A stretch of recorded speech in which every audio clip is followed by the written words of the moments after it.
นักล่ามืออาชีพเฮาคุมเฮาหูคุดเฮาโกนอูด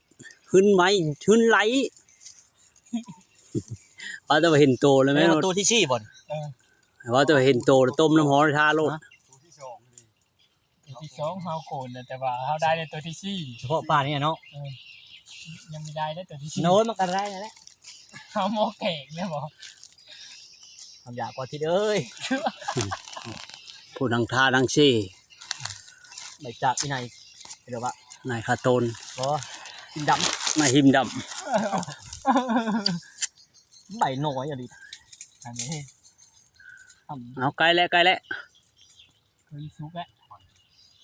มันทางเงินหางตกมาแล้วบ่แกไม่เลยห่างมันเจอนี่ทีได้ละมาถืออีกแล้วดีเป็นตื่นเลยโอ้ยยังไม่ตายเอ้ยอันนี้คือเร็วตัวไม่ห้าเลยบอกเมื่อกี้นะตีแล้วอ๋อเจ้าหน้าที่มือลงแล้วจะขับ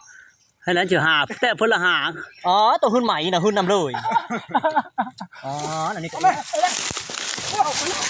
อาเลยไปเลยชู